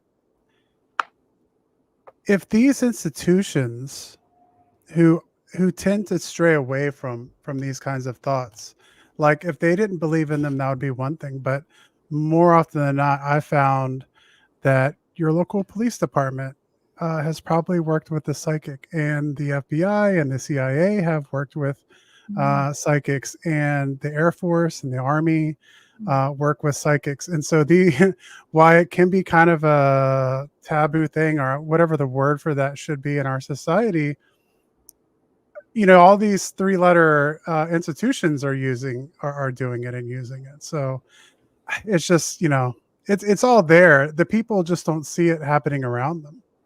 Yeah, actually, that's one of the reasons why the government research into psychic phenomena caught my attention, because I think they studied it for over 20 to 25 years, but not just studied it. They studied it first, and then they operationalized it, like to the point where the CIA was using it, and they were training, I think, people in the Army intelligence on these methods, and then these people went on to train others, but they were basing military operations on this technique, meaning it was that reliable or that efficient or effective that they trusted it. And that spoke a lot to me, because we worked with the military when I was at USC, and I was like, these people are no nonsense, we worked with the Marines and the Army, the Green Berets, and I was like, they do their due diligence. They don't just throw money around.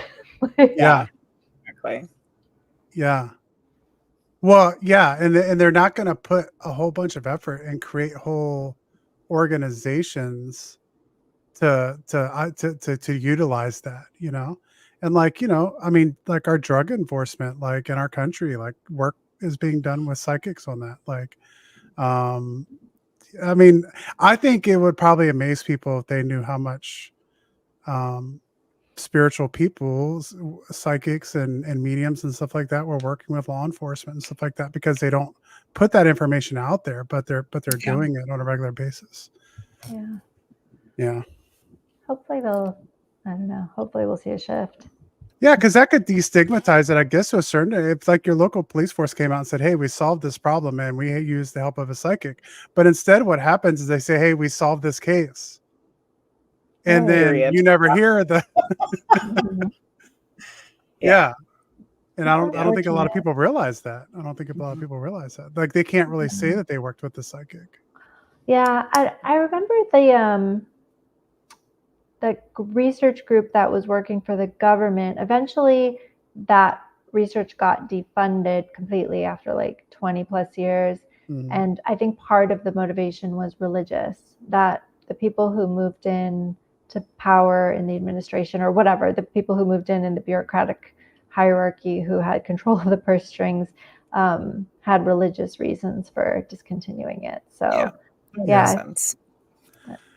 A lot of what I've seen from that too, when you look at like Project Stargate and you start getting into that stuff, I think a lot of times too, like those projects will be shut down, but because people start finding out about them and they just get started up under new names at new, at new places.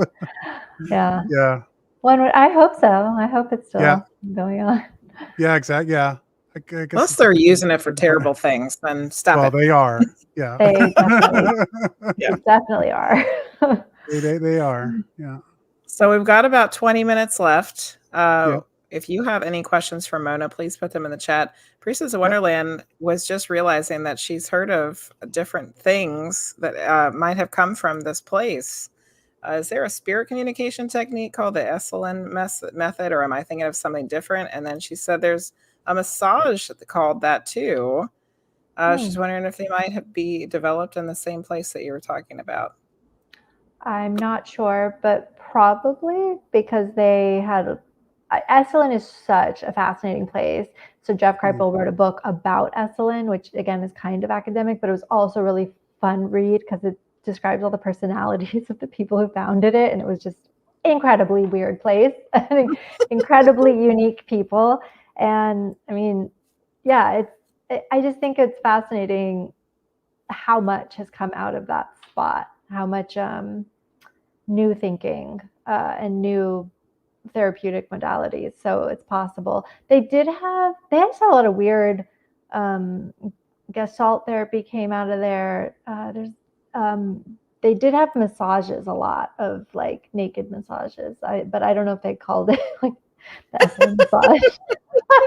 What kind of massages are you doing, Priestess of Wonderland? Yeah.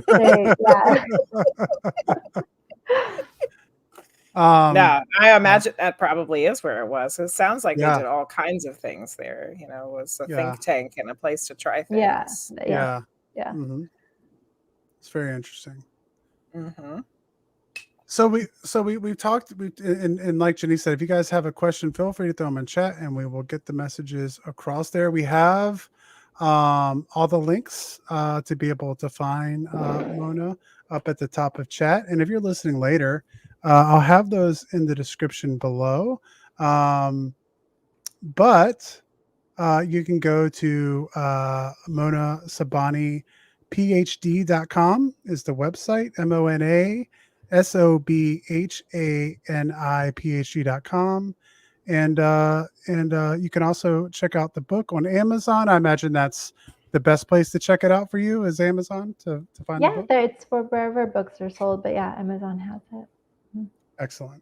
And so we'll have the link to Wonderland just wanted everybody to know she didn't say that she did them. And she does think that they are massage that are nude, and they're very frowned upon.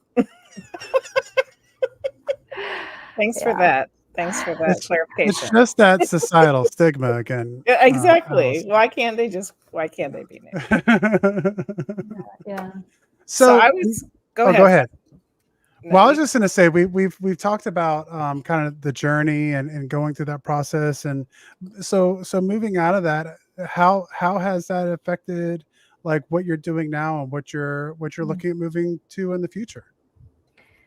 Yes, so I have a Substack that is called Cosmos, Coffee, and Consciousness, and that's where I've been writing about these topics. The Dark Night series is the one I mentioned, is the most recent.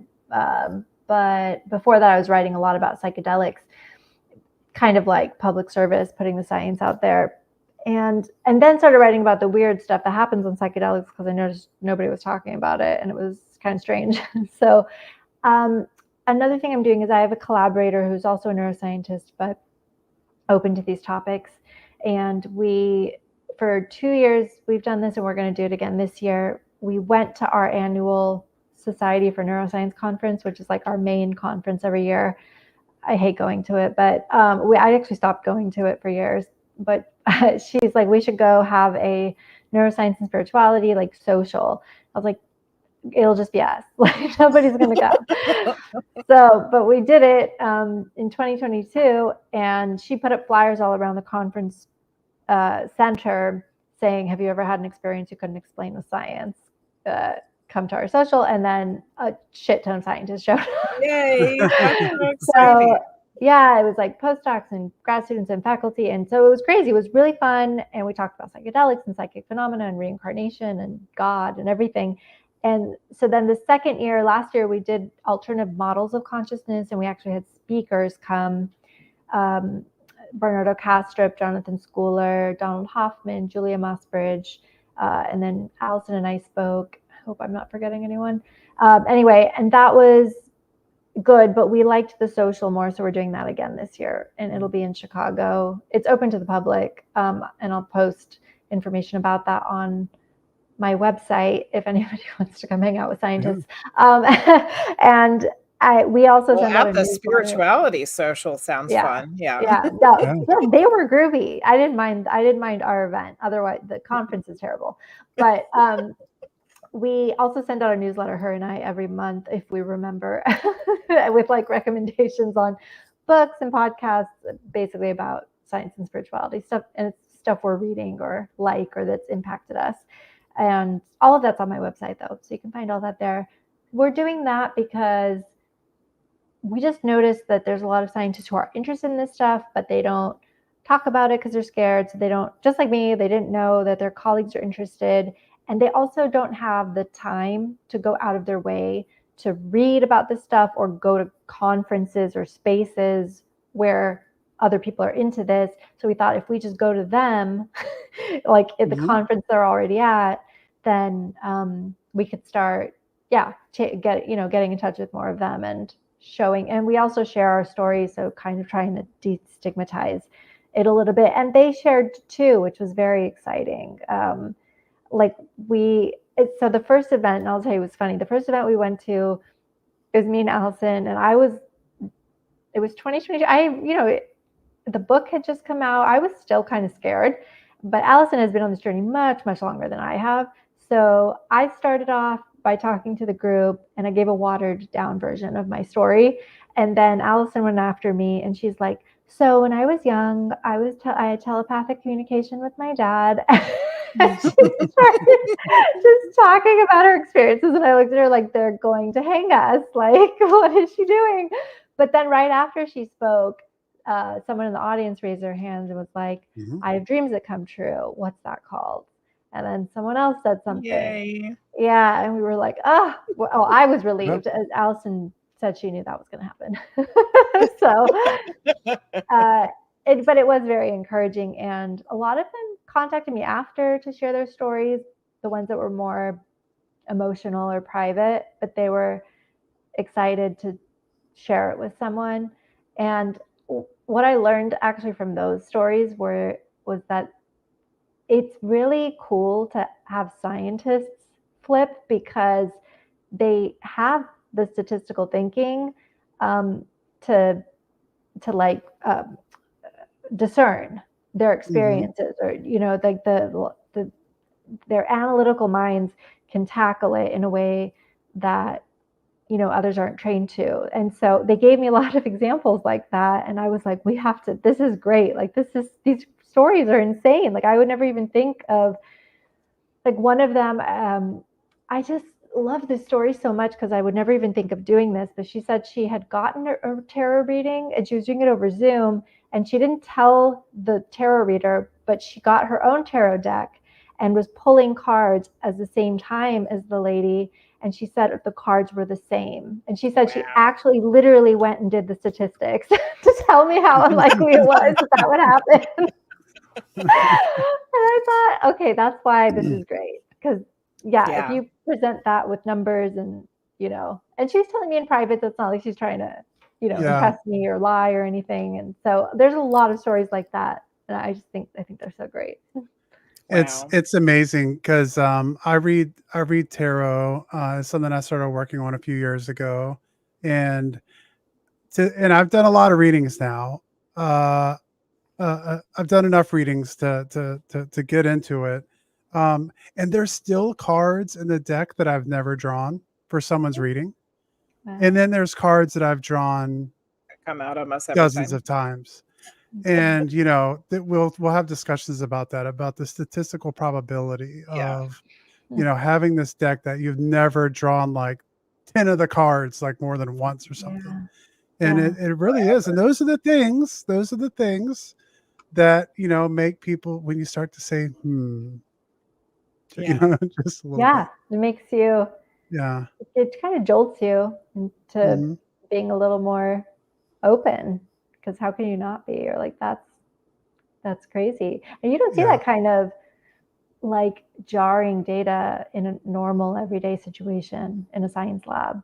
The kind of data that shocks your worldview. Like, we're not even looking at that data at all. Yeah. I mean, there's been some readings I feel like between me and Jenny where we're streaming and doing a reading, and you almost just like want to shut down the stream, be like, okay, that's it, I'm done. Like, because you just like, you get like 3 cards that are all saying the same thing, and then you draw another card and you get the same exact message from that card, and it's just like, okay, this is almost too much, like, I had that, like, when I was going to the intuitives, some of them would pull cards, And one of them, she was like, every time I read for you, she's like, the same cards will come out, like not the same cards each reading, but she's like, I'll pull cards or I'll shuffle really well and pull again, and they're always the same cards. Like, and she's like, that doesn't happen with most people. Yeah. I was like, I guess my soul has a very specific message for me. The spirit will tell you the message until you've completed the task. That's usually what happens. Yeah. Oh God, I know. Well, so there you go. If you live close to Chicago, keep tabs there. I know we have some people out there in the Midwest. Yeah, so close to Chicago. I was going to say, Chicago's a fun town. Yeah. When you were telling us about the spiritual social at the conference and people starting to open up, my psychicness just started twinging and tingling. And I think that you guys don't realize exactly what you're doing, because I think that it's bigger than you realize. And even if it's not like this huge explosion of all the scientists being like, oh yeah, it's putting those little roots in and then planting the seeds, so that eventually there will be something, a big change. So good job. That's that's the intention, is to plant seeds. I mean, I already did it with my own friend group, my own scientist friend groups, like, because I was such good friends with them. I felt comfortable dragging a few of them on this journey with me, and a few of them ended up getting readings with my intuitive, which is like so funny and weird. But because if you knew them, you'd be like, wow. But and they've opened. And so that's what it was. It was watching them listen to my story, engage with it, resist at first, and then eventually go get reading themselves and call me for everything weird and spiritual, that I saw that it was possible. And I was like, well, just have to talk about it. It'll, like you said, plant a seed and watch it grow. Begin to normalize it. Yeah. That's something that me and Frosty talk about a lot. It's like every person that you come across, no matter how logical they are, how analytical they are, how religious they are, you talk about something weird and they're like, oh, I don't believe in any of that stuff. But this one time, like everybody has that story, right? But this one time they have premonitions or a ghost experience, or they saw a UFO, or it was like always something. Everybody's got something. The UFOs. I mean, it's always something, ghosts, UFOs, but it's always like, so you believe in UFOs? I'm like, I don't know. I mean, I think some people are credible. Have you ever seen a UFO? Well, this one time I saw something I couldn't, and they're like, man, I don't know if I could believe, in that stuff. And then you have a little bit more conversation, and then all of a sudden you're like, well, this one time I was camping. And and it's like, so there you go. It's just, and we so tell you're that story all getting the people time, to tell their one-time stories is great. It's really fun.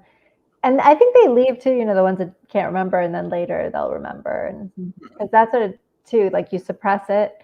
Oh yeah. And it takes a while sometimes to come up. Even for me, who's had a lot of unusual things, especially over the past however many years, sometimes I'll forget things that happened in my earlier years that didn't make any sense, because you keep living your life, doing your stuff, and it just kind of gets pushed to the side or pushed down, and then you're like, oh, wait a minute, that one time. I remember now. I had to start documenting. I don't do everything, but the bigger ones I'll make sure to write down. Like I should. Absolutely. Yeah. I'll forget. That's good advice, because that's another thing I've started realizing as I've gotten more into trying to do things myself, is that I'll have experiences, but I almost subconsciously push it away because, I took a mediumship class, and I started, didn't know if I was a medium, but I was like, I'm going to take it and try it out. And, had some experiences. And then one of the only times I've had something happen, I was driving home from work, and all of a sudden someone wanted to talk to me. And I'm like, not right now. Like I'm driving and it's raining outside, like, and then it was like, I almost forgot to tell Jenny that it even happened because it was just like a momentary thing where I'm like, okay, can't do this right now.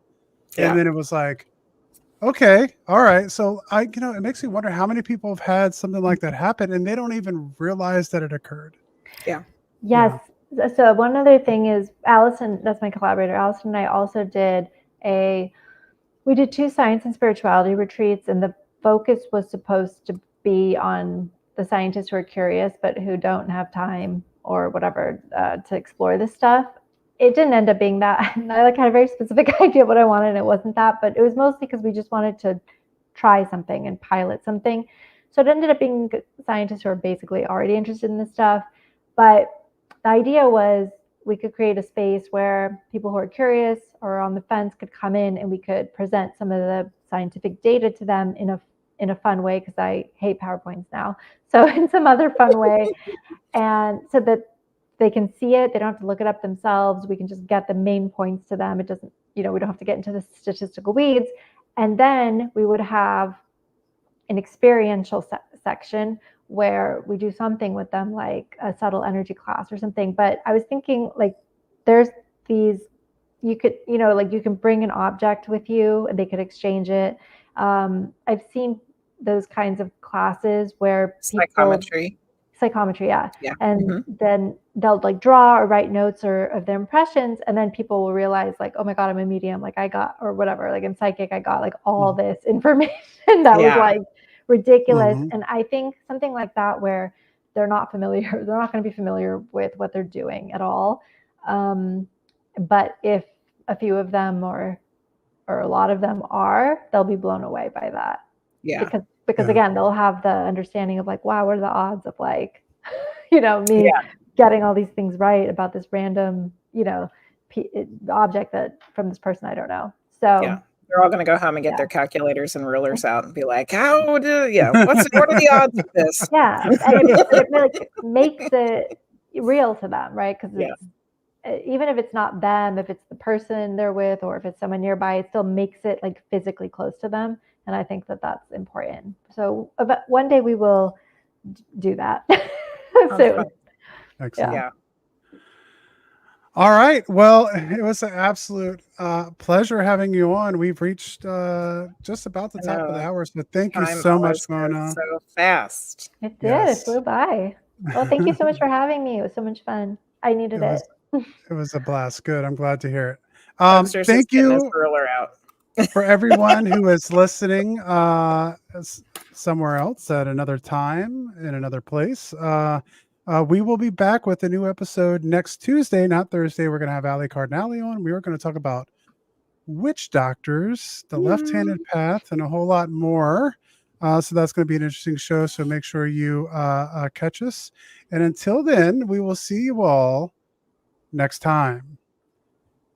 And for everyone else who is still hanging out on Twitch with us and over on YouTube, we are going to go find someone to raid. But I did want to mention first, I wanted to say thank yous to Hoagie Hoaxers for resubscribing for 12 months. Wow, a whole year. Appreciate it.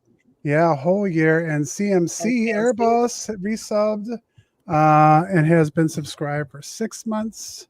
Thank you, CMC. We appreciate you. Appreciate all of you who were in here and hanging out. Decided that we're going to go to the beach to have an ice cream spiritual social. So if you want to join us, let's not do it this weekend. We'll wait for for Debbie to leave. Oh my goodness! All right, let's see who we have on the old Twitch machine tonight. I got Weird Paul on. We got Grumpsters. Who do you have on your side, Jenny? Because once again, I don't have everybody. Novia's doing tarot. All right, let's go. We'll go do Novia. Okay. X. I just rated Mystic Village yesterday. He's doing his ASMR stuff, so he can never be. We just cause chaos when we go on there, which is kind of fun though. All right, I think I got it spelled right. Off we go. All All right. We'll see most of you tomorrow night for Janine's Friday night stream. Looking forward to seeing everybody. Thanks for hanging out. We appreciate you all so much. We love you. Take care. I'll see you all later.